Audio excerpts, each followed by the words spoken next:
Bonjour, Citoyen TV, la chaîne de l'Afrique digne et de sa diaspora, vous présente les brèves. Au sommaire, Côte d'Ivoire, le FPI appelle le peuple à descendre dans les rues. Déclaration de la CNJC ce 7 septembre 2015. Actualité en Ukraine et pour finir, actualité en Chine. Côte d'Ivoire. Le FPI appelle le peuple à descendre dans les rues. Le Front populaire ivoirien a tenu ce 7 septembre 2015 un comité central au cours duquel il a pris d'importantes mesures. Le FPI demande au peuple de Côte d'Ivoire de descendre immédiatement dans les rues pour des manifestations démocratiques dès la validation de la candidature de Dramane Ouattara par le Conseil constitutionnel, peu importe le jour. Le FPI apporte son soutien sans ambages à la marche de la CNJC prévue pour ce jeudi 10 septembre 2015. Le FPI demande à toutes ses bases et à tous les démocrates sur toute l'étendue du territoire de se tenir prêts à mettre en œuvre ce mot d'ordre clair et démocratique. Nous sommes arrivés au carrefour, la lutte continue, on ne lâche rien, on va gagner. Tout de suite, déclaration de la CNJC ce 7 septembre 2015. La Côte d'Ivoire a connu une crise sans précédent. Et à la suite de cette crise, nous avons espéré que les dernières élections qui ont lieu en Côte d'Ivoire en 2010 allaient être la fin de la crise en Côte d'Ivoire.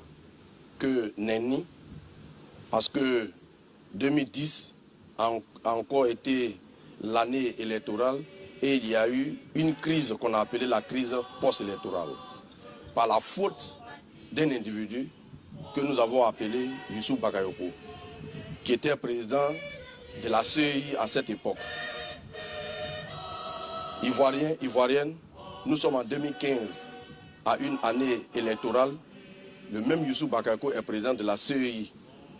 C'est une inquiétude pour les populations parce que nous ne voulons plus vivre ce que nous avons vécu en 2010. Nous ne voulons plus connaître les crises post-électorales. Parce qu'à la suite de ces crises post-électorales, nous avons assisté à des emprisonnements tout azimuts. Nous avons assisté à des situations qui portent atteinte aux droits de l'homme. Aujourd'hui, nous avons plus de 700 prisonniers politiques en Côte d'Ivoire. Nous avons plus de 60 000 exilés. Ivoiriens, nous pensons que pour ces élections de 2015-là, notre souci à nous, c'est que ces événements de 2010 ne se produisent pas en 2015. C'est pourquoi nous, jeunesse de la Coalition nationale pour le changement, estimons que avant d'aller à ces élections de 2015, il y a un certain nombre de problèmes à régler, à savoir la refonte de la CEI pour une nouvelle CEI transparente et impartiale, la réconciliation nationale, à commencer par la libération des prisonniers politiques et du retour des exilés.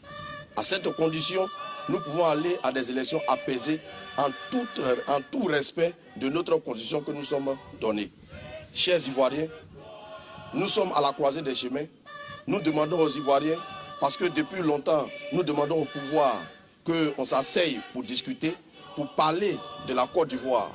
Et le pouvoir semble faire la sourde oreille, alors que notre objectif, c'est que nous allons à des élections apaisées. Ivoiriens, Ivoiriennes, le pays nous appelle.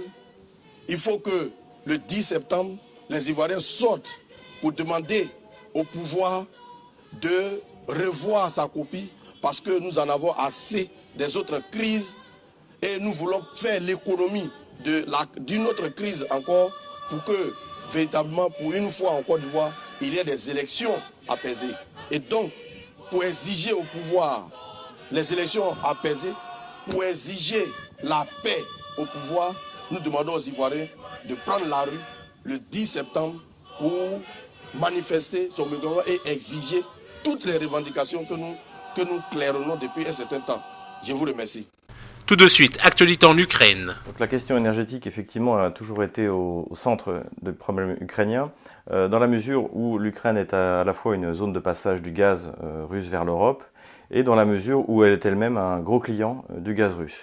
Il est désormais admis que l'Ukraine s'avance vers un hiver particulièrement terrible, dans la mesure où toute sa production énergétique s'est effondrée dans tous les domaines. On connaît bien sûr le cas du gaz. Il faut savoir que l'Ukraine produit une partie de son gaz, elle ne fait pas qu'en importer de Russie, mais même cette production interne a baissé. Et si elle a pu ralentir ses importations de gaz russe, c'est uniquement parce que son industrie est en train de s'effondrer. Donc forcément, consomme moins d'énergie, et donc la demande en gaz ukrainien a beaucoup baissé. À côté de ce problème de gaz, il y a bien sûr le problème que nous avons déjà évoqué sur Stratpol, qui est la fin de la production du charbon en Ukraine. Pourquoi? Parce que l'essentiel des mines, et surtout des mines avec un charbon de bonne qualité, se trouvent dans le Donbass et sont contrôlées par les rebelles. Il y a également quelques mines dans l'ouest de l'Ukraine, mais celles-ci ont connu de gros problèmes, notamment parce que les salaires n'ont pas été payés, donc il y a eu des mouvements de grève, et la production de charbon aussi à l'ouest de l'Ukraine a sérieusement baissé. À côté de ça, la conséquence, c'est que les centrales électriques au charbon ukrainiennes ont commencé à cesser également de fonctionner, puisqu'elles ne sont plus approvisionnées. Il y a un an, Kiev avait commencé à importer du charbon d'Afrique du Sud, mais il s'est avéré que ce charbon était de mauvaise qualité, et cela avait donné en plus l'occasion à un nouveau scandale de corruption, puisque le ministre de l'énergie de l'époque a dû démissionner, soupçonné d'avoir acheté du charbon de mauvaise qualité à un prix bien trop élevé. Finalement, la question du charbon lie davantage l'Ukraine à la Russie, puisque le charbon qu'utilise l'Ukraine vient de la Russie, sans doute même du Donbass, en passant par on va dire par des intermédiaires russes, puisque officiellement Kiev refuse d'acheter le charbon du Donbass. Mais ce qui, sur le terrain, n'est pas en fait toujours le cas, puisqu'il y a de temps en temps des trains de charbon qui partent du Donbass pour aller du côté de Kiev. Plus grave pour les Ukrainiens, c'est la déclaration récente du Premier ministre Yatsenyuk, qui a demandé aux Ukrainiens de s'équiper en chaudière à bois dans leur appartement, puisqu'ils anticipent un arrêt complet non seulement de l'électricité, mais du système de chauffage, puisque en Ukraine comme en Russie, tout le chauffage est centralisé dans des grandes stations, de chauffage. Et comme bien sûr ces stations ne seront plus approvisionnées en énergie, les Kieviens et en général les Ukrainiens risquent réellement, au sens propre, de mourir de froid cet hiver. Et ce qui fait que de toute manière, Kiev va être obligé soit d'obtenir des Occidentaux de l'argent pour payer leur note de gaz à la Russie, soit de se tourner vers la Russie comme vers un pays ami et demander du gaz à crédit ou même gratuit, comme ils l'ont fait ces 25 dernières années. Donc c'est l'occasion de revenir sur quelques mythes qui sont liés à l'énergie en Ukraine. Le premier mythe, ça a été celui du gaz de schiste. Bon, c'était une des motivations qui avait été avancée par certains journalistes, notamment Alexandre Bouclet, qui était le correspondant de Valeurs Actuelles au moment de Maïdan. Une théorie qui voudrait que la Russie n'aurait pas supporté la possibilité que l'Ukraine devienne un grand réservoir de gaz de schiste. Or, il s'est avéré, après le départ de Chevron, il y a à peu près un mois de la dernière zone d'exploration de gaz de schiste, qu'il n'y a pas plus de gaz de schiste rentable et exploitable en Ukraine qu'il y en a en Pologne ou qu'il y en a en Roumanie. Le gaz de schiste est une espèce de mythe qui, en fait, ne fonctionne pour l'instant réellement qu'aux États-Unis. Parce que, comme son exploitation n'est pas rentable, il faut être capable de créer une bulle financière pour alimenter, en fait, cette source d'énergie. Donc le gaz de schiste, bien sûr, est un leurre. Il est intéressant aussi de souligner que les concessions de gaz de schiste ont été données à l'époque de Yanukovych aux grandes compagnies internationales non russes. Et que ce soit donc en matière de gaz de schiste ou en matière d'exploration offshore, Yanukovych a toujours donné l'avantage aux sociétés Exxon, Chevron ou Shell, face par exemple à Lukoil qui aussi était intéressé de faire de l'exploration, production de pétrole offshore. Donc c'est intéressant de constater que là encore, Yanukovych n'a pas du tout été l'homme des Russes, contrairement à ce qu'on a dit, mais a voulu vraiment s'entendre avec les Occidentaux et notamment les États-Unis, et a fini d'ailleurs comme tous ceux qui voulaient s'entendre avec les États-Unis Saddam Hussein, Noriega, Milosevic, la liste est longue et loin d'être terminée. Une autre idée fantaisiste qui avait été émise était de construire un terminal de gaz, de déliquéfaction du gaz, en Ukraine pour récupérer du gaz liquéfié américain par exemple. Ce qu'il faut savoir, c'est que de toute manière, les Américains n'exportent pas leur gaz, ils le consomment à l'intérieur de leur pays, et de toute manière, c'est un gaz qui est 20% plus cher, voire plus, que le gaz russe. Donc c'était absolument fantaisiste et pas rentable, puisque le problème de l'Ukraine, c'est qu'elle n'a pas les moyens d'acheter le gaz russe.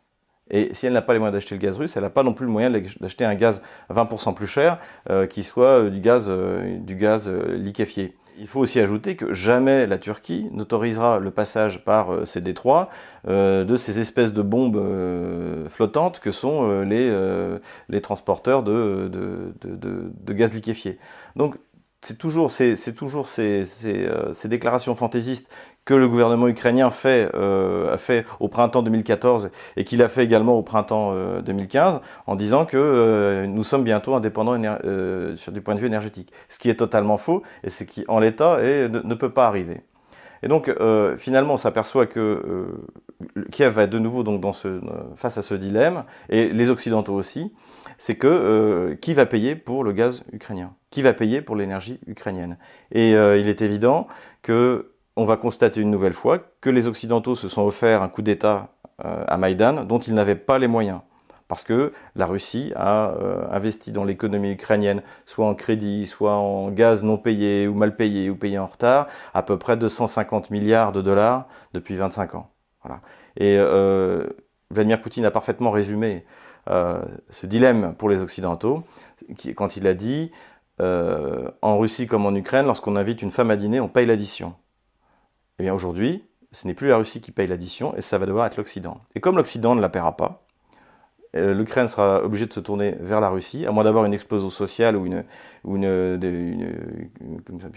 extermination de sa population par le froid, devra se retourner de manière amicale vers la Russie et trouver un compromis dans le domaine énergétique. Quoi qu'il arrive, l'hiver 2015 sera sans doute extrêmement dur pour les... Et pour finir, actualité en Chine. Le palais impérial, connu sous le nom de Cité interdite, a accueilli ce jeudi un nombre record d'éminents invités étrangers. Les dirigeants, parmi lesquels le président russe Vladimir Poutine, la présidente sud-coréenne Park Geun-hye et le secrétaire général des Nations Unies Ban Ki-moon, ont rejoint le président Xi Jinping dans la tribune de Tiananmen, au cœur de Beijing. Le président Xi a évoqué la destinée commune du monde et la nécessité du maintien de la paix. Tous les pays travaillent au maintien de l'ordre international défini par l'ONU et dont la charte fixe les principes fondamentaux. Nous devons nous atteler à la construction d'un nouveau type de relations internationales basé sur une coopération gagnant-gagnant afin de promouvoir la paix mondiale et le développement. Le défilé militaire traversant le cœur de Beijing a non seulement honoré les sacrifices de la Chine pendant la guerre, mais également envoyé un message clair quant au positionnement de la Chine sur la scène mondiale. La Chine essaye de démontrer son amitié pour la plupart des pays. Nous ne visons personne. Mais l'activité n'était pas cantonnée aux rues de Beijing. Une dizaine de dirigeants étrangers présents ont participé aux nombreuses discussions portant sur la création de liens bilatéraux et régionaux qui se sont tenus en marge du défilé. La plupart des grandes nations occidentales n'ont dépêché que des envoyés ou des diplomates, ce à quoi les responsables chinois ont réagi avec ouverture d'esprit en accueillant chaleureusement tous les invités présents. Pour la Chine et le Japon, les célébrations commémoratives sont également l'occasion d'une réflexion sur leurs relations des 70 dernières années, mais également sur le travail qu'il reste à faire pour qu'elles soient enfin assainies. Le Japon a décliné l'invitation de la Chine et je pense que sur le long terme, ce n'est pas bon pour le Japon. J'espère que les relations sino-japonaises pourront revenir à la normale dans les années à venir. Maintenant, la balle est dans leur camp. Citoyen TV, la chaîne de l'Afrique digne et de sa diaspora, vous a présenté Les Brèves.